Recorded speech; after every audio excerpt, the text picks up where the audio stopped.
जैसे कि हम सबों को पंचायत आम चुनाव 2021 का इंतज़ार था और उसकी चुनाव आप सबों को पता है कि जून में की जानी थी, लेकिन कोरोना एक ऐसी विपत्ति सबों के लिए आई है जिसमें पूरा जन सामान्य वह डिस्टर्ब हुआ है। हम सभी इसके डिस्टर्ब हुए हैं। और फिर कोरोना के बाद फिर मानसून अभी आ रहा है। मानसून आप देख रहे हैं कि मानसून है, तो निर्वाचन जैसे ही मानसून समाप्त होने का जो अर्लीस्ट हम लोग की संभावना है, वहाँ से हम लोग निर्वाचन प्रारंभ कर रहे हैं।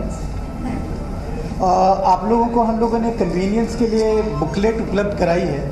आप लोगों के पास होगी बुकलेट, डिस्ट्रीब्यूट कर दिया क्या? ओके, तो बुकलेट आप लोगों के पास होगी। उससे किस पॉइंट पे वार्ता कर रहे हैं वो आसान हो जाता है।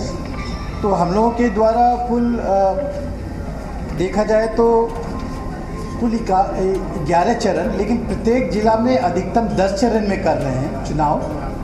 एक चरण अतिरिक्त जा रहा है आयोग के लिए, इसलिए कि जो फ्लड अफेक्टेड डिस्ट्रिक्ट्स हैं उसका हम लोग एक चरण बाद में चुनाव कर रहे हैं।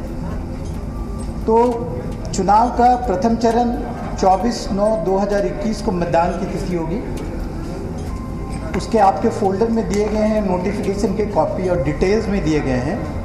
प्रथम चरण 24/9/2021 की होगी। इसमें 10 जिले इन्वॉल्व होंगे और प्रखंडों की संख्या 12 होगी। मतदान केंद्रों की संख्या 2119 है और 1609 मतदान भवन है। जैसा कि आप सबों को पता है कि हम लोग चुनाव को विभिन्न चरणों में कर रहे हैं, तो हर जिला एक साथ चुनाव में जाएंगे और एक फेज, जैसा मैंने बताया कि जो बाढ़ प्रभावित जिले हैं वो एक फेज बाद से शुरू होंगे और सभी जिलों के कुछ प्रखंड जाएंगे। और उसकी हम लोगों ने डिटेल जैसे बताया कि प्रथम चरण का बताया, द्वितीय चरण फिर चुनाव उसका मतदान की तिथि 29/9 होगी, जिसमें 34 जिले इन्वॉल्व होंगे और प्रखंडों की संख्या 48 होगी और करीब 9,686 केंद्रों की संख्या होगी। मतदान भवन 6,543 ये होंगे। उसी तरह से तृतीय चरण 8 अक्टूबर को होगी, जिसमें 35 जिले इन्वॉल्व होंगे और प्रखंडों की संख्या 50 होगी और मतदान केंद्र करीब 10,634 और साथ में मतदान भवन होंगे उनके 6,942। फिर फोर्थ फेज की जो चुनाव होगी वो 20/10 को होगी और उसमें 36 जिले इन्वॉल्व होंगे। प्रखंडों की संख्या 53 होंगे। 11,318 होंगे मतदान केंद्र और मतदान भवनों की संख्या 7,729। पंचम चरण के चुनाव 24/10 को होंगे और इसमें जिले 38 डिस्ट्रिक्ट्स इन्वॉल्व होंगे। प्रखंडों की संख्या 58 होगी। मतदान केंद्रों की संख्या 12,056 और भवनों की संख्या 7,810। 6 फेज के जो चुनाव होंगे 3 नवंबर को होंगे। इसी तरह से डिटेल हमने दिया हुआ है। तो इसी तरह से सप्तम चरण 15/11 को है, अष्टम चरण 24/11 को है, नवम चरण 29/11 को है, 10वां चरण 8/12 को है और जो 11th जो लास्ट फेज है वो 12 दिसंबर को है। और जैसा मैंने बताया कि जिलों की संख्या, प्रखंडों की संख्या आपको हम लोगों ने डिटेल में दी हुई है। और तो कुल मतदान केंद्रों की संख्या 1,13,891 हुए और भवनों की संख्या 73,736 हुए। आप पूरे प्रखंड अगर उस तरह से देखेंगे तो कुछ प्रखंड ऐसे हैं जिसमें कि एक प्रखंड को उनके भौगोलिक दृष्टिकोण से, वहाँ के लोकल इश्यूज़ के कारण उनको एक ब्लॉक को 2 फेजेस में किया गया है। जैसे तरियानी, सीवर जिले के तरियानी प्रखंड हैं, लखीसराय जिले के सूर्यगढ़ा प्रखंड हैं, शेखपुरा जिले के शेखपुरा प्रखंड हैं, खगड़िया जिले के परबत्ता, गोगरी, खगड़िया, अलौली। तो इस तरह के जो 7 प्रखंड हैं ये 2 चरण में चुनाव कर रहे हैं। बाकी सभी प्रखंडों में एक चरण में चुनाव किया जा रहा है। और तो इस तरीके से इसकी डिटेल कार्यक्रम हमने आपको दिया हुआ है। जहाँ तक जो चुनाव जो कराए जाएंगे, तो आप सबों को पता है कि प्रखंड हमारे 534 हैं। उसमें से अभी रिसेंटली बेतिया के जितने पंचायत हैं वो अर्बन डेवलपमेंट में चले गए हैं। ग्राम पंचायत 8072 ये हैं, और जो पॉपुलेशन है 9.28 करोड़ हमारी जो रूरल पॉपुलेशन है, उसमें से 6.38 करोड़ हमारे वोटर्स हैं, इलेक्टर्स हैं। तो ग्रामीण मतदाताओं की संख्या है, इसमें से पुरुष मतदाता 3.35 करोड़, महिला मतदाता 3.03 करोड़ और अन्य मतदाता 2471। और जैसे कि मतदान केंद्र हमने बताया, कुल 1,13,891 मतदान केंद्र। तो एक जस्ट स्नैपशॉट में बता रहा हूँ कि इतने ये हमारा डायमेंशन है। और मुखिया के जैसे आपको पता है कि प्रत्येक पंचायत में एक मुखिया होते हैं, तो 8,072 मुखिया के पदों के लिए चुनाव होंगे। ग्राम पंचायत सदस्य 1,13,307 ग्राम पंचायत सदस्यों के लिए सदस्य होंगे। पंचायत समिति सदस्य 11,104, जिला परिषद सदस्य 1,160, ग्राम कचहरी सरपंच 8,072 और ग्राम कचहरी पंच 1,13,307। कुल 2,55,022 पदों के लिए निर्वाचन किया जाएगा। और पूर्व में जैसे बताया गया कि बाढ़ के करीब 28 ज़िले हमारे हैं। इन 28 ज़िलों को फर्स्ट फेज़ जो हम लोग 24 से शुरू कर रहे हैं, उस समय से नहीं करके सेकंड फेज़ से इन 28 ज़िलों में चुनाव किया जाएगा। कहने का तात्पर्य है कि पहले फेज़ में जो शुरुआत होगी 24 को, तो 10 ज़िले में चुनाव कराए जाएंगे। उसके बाद 29 तारीख को, जो 29 सितंबर को जो आपके बाकी जो बाढ़ग्रस्त ज़िले हैं उनको लिया जाएगा।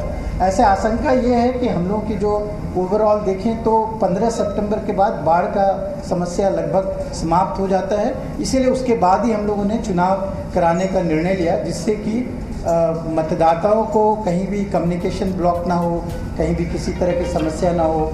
बूथ आप सभी जानते हैं कि सारे ग्रामीण क्षेत्रों में, सुदूर क्षेत्रों में है, वहाँ के आवागमन की, पोलिंग पार्टीज़ की भी समस्या ना हो, ठहरने की समस्या ना हो, इत्यादि सारे चीज़ों को जो लॉजिस्टिक इतनी बड़ी की जाती है चुनाव के दौरान, जिससे आप लोग सभी अवगत हैं, उन सारे समस्याओं को देखते हुए जैसे ही मानसून समाप्त होता है, जो कि हम लोग आंकड़े से देखते हैं कि 15 सितंबर के बाद ये सारा समाप्त होने के करीब रहता है, इसलिए हम लोगों ने उसी के आधार पे चुनाव करा रहे हैं। और फर्स्ट फेज़ बाकी भी जितने ज़िले 38 ज़िले भी कर रहे हैं, तो उनके ऐसा नहीं है कि कुछ ज़िलों में हो सकता है कि सारे पूरा ज़िला ही बाढ़ग्रस्त हो, लेकिन अधिकतर जो बाढ़ वाले ज़िले हैं उसमें ऐसा है कि उनके कुछ प्रखंड जो हैं वो फ्लड से अफेक्टेड रहते हैं। इस कारण से जो हम लोग जो 10 चरण एक ज़िला में कर रहे हैं, तो उन लोगों ने जो अपने कार्यक्रम बनाए हैं, तो वो इस तरह से बनाए हैं कि उनके ज़िलों के जो बाढ़ग्रस्त इलाके नहीं हैं, उनको प्राथमिकता से पहले चरण में लिया गया है। कहने का मतलब है कि अगर एक ज़िले में 10 चरण में चुनाव हो रहे हैं, तो पहले, दूसरे, तीसरे, चौथे, 5वें चरण तक ये सारे वैसे प्रखंड हैं जहाँ पे कि चुनाव की, जहाँ पे कि बाढ़ की आशंका बिल्कुल नहीं है। तो अगर उस तरह से देखें तो पंचम चरण हमारा 24 अक्टूबर एंड में पहुँच जाता है। तो बाढ़ग्रस्त जो मुख्य रूप से बाढ़ग्रस्त प्रखंड हैं, उनमें षष्ठम चरण के बाद मतलब ऑलमोस्ट नवंबर में जाकर के ही निर्वाचन होगा, जिससे कि बाढ़ की आशंका बिल्कुल नहीं रहेगी, उसका कोई हम लोग के चुनाव पे कोई प्रभाव नहीं पड़ेगा। तो आप लोगों को हम लोगों ने डिटेल्स में शेयर किए हैं कि जब चुनाव होते हैं, तो जैसे अगर 24 तारीख को जो आपके मतदान की तिथि है, तो उसके आप सबों को पता है कि प्रारूप प्रकाशन किया जाता है जिला निर्वाचन पदाधिकारी के द्वारा। आफ्टर जो आज हम लोग नोटिफिकेशन कर रहे हैं, इसके बाद जिला निर्वाचन पदाधिकारी, जो जिला पदाधिकारी होते हैं, उनके द्वारा एक प्रपत्र 5 में सूचना दी जाती है। उसके बाद नॉमिनेशन का काम शुरू होता है। तो पहले जो फेज का है वो 1 सितंबर से सूचना प्रकाशित की जाएगी, प्रपत्र 5 में, और नॉमिनेशन जो है वो उसके नेक्स्ट डे 2 सितंबर से वो नॉमिनेशन प्रारंभ हो जाएगी। और नॉमिनेशन जैसा कि आप बताएं वो 1 सप्ताह के करीब रहता है, और उसके बाद उसकी अंतिम तिथि 8-9 को होगी नॉमिनेशन की। फिर उसके बाद समीक्षा की जाती है, जिसकी अधिकतम मैक्सिमम 3 डेज़ का रहता है समीक्षा की तिथि। 11-9 को फाइनल हो जाएगी समीक्षा, और अंतिम जो 2 दिन के लिए जो अगर कोई विड्रॉ करना चाहते हैं, अभ्यर्थी अगर वापसी लेना चाहते हैं, तो वो 13 तारीख को उसकी तिथि है, और उसी दिन प्रतीक की आवंटन की जाएगी। और फिर उसके बाद 24 तारीख को उनको इस बीच में कैंपेन का पीरियड मिला, और उसके बाद 24 तारीख को चुनाव होंगे। तो ये प्रथम फेज़ की मैंने आपको बताया, और डिटेल्स आपको मैंने दिया हुआ कौन कौन ज़िले जा रहे हैं। पंचायत चुनाव बहुत ही चैलेंजिंग है, सबको जानते हैं, बहुत इंटेंस चुनाव होता है पंचायत का, आप सभी है। इसीलिए हम लोग चाहेंगे कि आप लोग ज़्यादा से ज़्यादा लोगों तक पहुँचाएँ, जिससे कि हर तरह की भ्रांति अगर कोई है तो वो समाप्त हो जाए, ज़्यादा लोग पार्टिसिपेट करें। तो ये फेज वाइज है। इसके डिटेल जैसे मैंने बताया कि ये ऑलरेडी आपके पास अवेलेबल है। अधिसूचना जो हम लोगों की जारी की गई है उसकी भी प्रति आपके फोल्डर में है, और उसमें जिला वाइज, डिटेल वाइज, सारे प्रखंड वाइज उसके आपके हैं, आप वो देख सकते हैं। बट पॉइंट वेल टेकन, मैं कट शॉर्ट करना चाहूँगा जो चीज़ें हैं। फिर इसमें पदों की स्थिति में क्या रिजर्वेशन की स्टेटस है वो भी हम लोगों ने आपको दिया हुआ है। आप सभी जानते हैं कि यहाँ पे रिजर्वेशन है जो महिलाओं के लिए आरक्षण है, वर्टिकली हॉरिजॉन्टली अनुसूचित जाति जनजाति के लिए आरक्षण है, और पिछड़ा वर्ग के लिए आरक्षण है। तो उसकी डिटेल हमने हर लेवल पे जो है उसके हम लोगों ने आपको दी है। तो जैसा कि मैं बता रहा था कि पंचायत चुनाव जो ग्रासरूट डेमोक्रेसी होती है वो सबसे ज़्यादा इंटेंसिव होती है, सबसे ज़्यादा लोगों की भागीदारी वहाँ पे होती है। इसकी हम लोगों ने तैयारी, तो हमारा जो उद्देश्य है उसकी पूर्ति के लिए हम लोगों ने अब तक तैयारी करते रहे हैं काफ़ी सघन से। आप लोग भी उसको कवर करते रहे हैं, लोगों तक जानकारी पहुँचाते रहे हैं। तो सबसे पहले इलेक्टोरल रोल का हम लोगों ने गठन किया। इलेक्टोरल रोल के एक उसके ड्राफ्ट पब्लिकेशन किए गए, उसके बाद उसकी आपत्ति आकर के फाइनल पब्लिकेशन की गई। तो उसके बाद इस बार देन आफ्टर दैट फिर सब्सिक्वेंटली जो आपके क्लेम्स एंड ऑब्जेक्शन आए उसकी सारी कार्रवाई की गई। फिर एक रिवीजन हुआ था बीच में, जो प्राइमरी जो हमारा जहाँ से मदर रोल कह सकते हैं, या जहाँ से हम असेंबली के जो रोल होते हैं उसको आधार बना के बनाते हैं। तो असेंबली में आपको पता है एक समरी रिवीजन हुआ था 15 तारीख के करीब, तो उसके बाद उसे भी हम लोगों ने सप्लीमेंट्री रोल में डाला। तो इस तरीके से सारी कार्रवाइयाँ पूरी करते हुए इसकी तैयारी की गई है, इलेक्टोरल रोल की तैयारी की गई। और इस बार जैसा मैंने बताया कि 6.44 करोड़ मतदाता शुरुआत में थे, लेकिन आप लोगों को सबों को पता है कि अर्बन डेवलपमेंट के द्वारा नोटिफिकेशन किया गया, जिसमें कि अनेकों पंचायत जो हैं वो अर्बन एरिया में चले गए, नगर पंचायत में कन्वर्ट हो गए।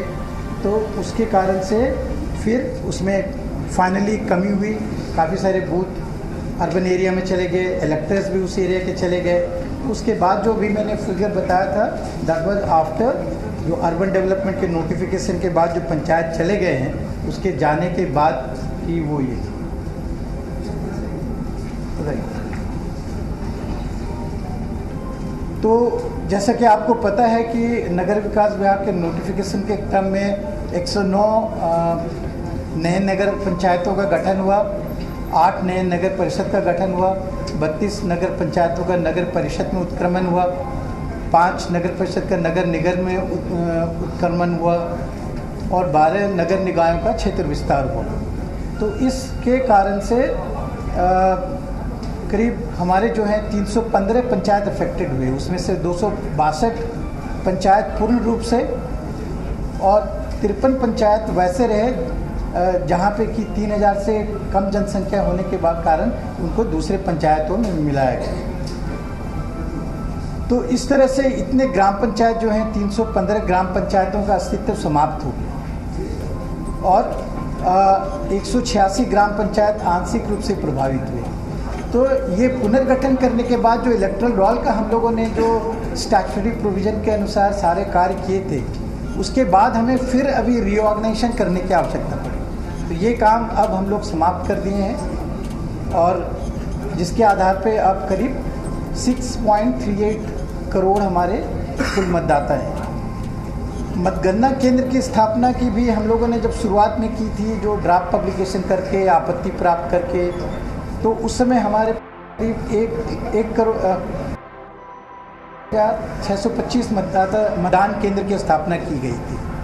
लेकिन सब्सिक्वेंटली जो मैंने बताया, अर्बन डेवलपमेंट के नोटिफिकेशन के क्रम में जो काफ़ी सारे एरियाज़ चले गए अर्बन एरियाज़ में, तो उसके कारण अब 1,13,891 मतदान केंद्र हमारे पास बचे। तो ये एक ओवरऑल डायमेंशन था। और फिर अगर आप देखेंगे तो इस चुनाव के जो काफ़ी कुछ इनिशिएटिव लिए गए हैं, वो मैं आपको बताना चाहूँगा। ये इसलिए कि आप लोगों को जानकारी देना चाहता हूँ। आज हम लोग इसलिए इकट्ठा हुए हैं कि हम लोग आपको जानकारी दें कि बिहाइंड द सीन किस तरह से पूरी टीम जो है, आयोग की पूरी टीम किस तरह से काम कर रही है और लोगों तक ये बातें आप ले जाना। इस चुनाव के जो मुख्य आपके हैं बिंदु हैं, एक तो हम लोगों ने आपको सबों को पता है कि ईवीएम का हम लोगों ने इस बार इंट्रोड्यूस किया है, जो कि काफ़ी हिस्टोरिक है। ईवीएम का मात्र कारण ये है कि आप सबों को पता है कि निर्वाचन में जब तक आप ईवीएम नहीं लगाएंगे आज के दौर में, जहाँ पे जितनी, तो उसकी शुद्धता या उसकी पारदर्शिता पे प्रश्न चिन्ह लगता है।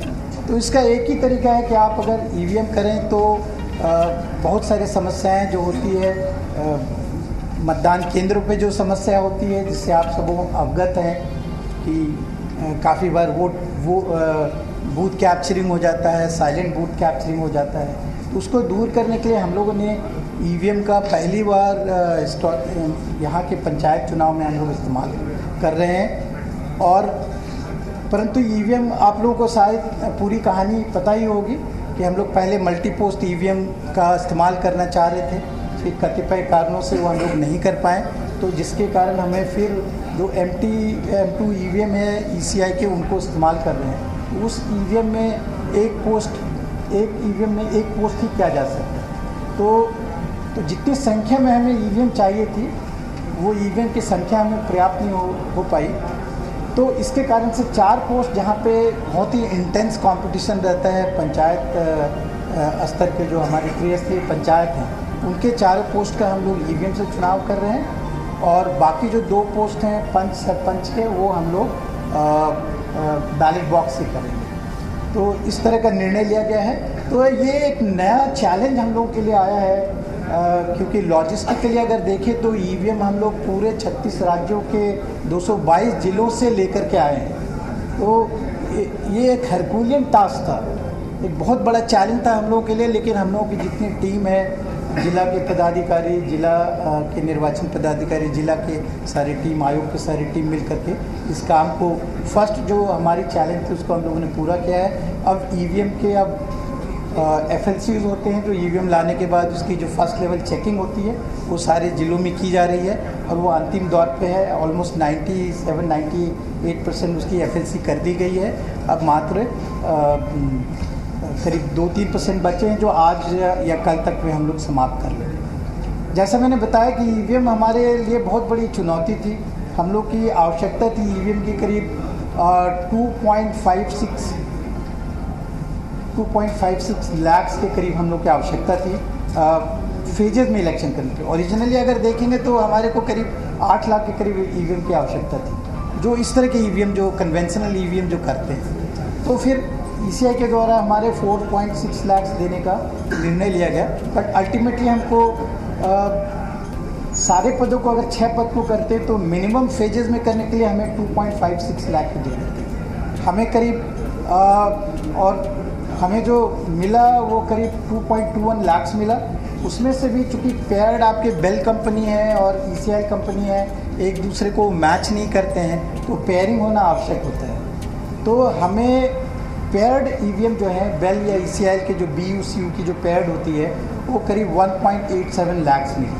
तो 4 पदों को करने के लिए हमें करीब 1.74 लाख की आवश्यकता है BU की और 1.63 लाख CU की आवश्यकता है। इसीलिए हम लोगों ने निर्णय लिया, क्योंकि आपको ये भी ज़रूरी था कि आप 5% ट्रेनिंग के लिए रिज़र्व रखें, 15% एक्स्ट्रा रिज़र्व रखें। FLC के दौरान जो कमियां हो सकती है उसके कारण आपको 15% रिज़र्व रखना था। तो इन सारों को करते हुए हम लोगों ने अल्टीमेटली 4 पदों पे इसीलिए करने का निर्णय लिया गया, जहाँ पे कि सबसे ज़्यादा इंटेंस कंपटीशन है जो प्रभावित करता है। और बाकी में जो है जैसा कि बताया पंच सरपंच के लिए मतपेटिकाओं के द्वारा किया जाएगा, और मतपेटिका हमारे पास उपलब्ध सफिशेंट हैं। हमारे पास करीब 2 लाख मतपेटिकाएँ उपलब्ध हैं, जबकि हर फेज में लगभग 24,000 से 25,000 मतपेटिका का उपयोग किया जाएगा। तो वो फेज वाइज चलेंगे और पूरे चुनाव में लगभग हर फेज में करीब 1,90,000 से 1 लाख कर्मी लगेंगे और करीब उतने ही बल लगेंगे, 1 लाख के करीब बल की आवश्यकता होगी। और तो इस तरीके से सारा ये हो गया। एंड देन हम लोगों ने चुनाव की जानकारी देने के लिए नामांकन का, जैसे हमने बताया कि आज से मॉडल कोड ऑफ कंडक्ट वो लागू हो गया है, और मॉडल कोड ऑफ कंडक्ट की अगर देखेंगे तो हम लोगों ने उसकी जो गाइडलाइंस हैं, आप हमारे जो साइट पे जाएंगे, वेबसाइट पे जाएंगे, तो सारे पुस्तिका जितने भी गाइडलाइंस हैं वो वहाँ पे अपलोड किए गए हैं, जिससे कि सबों को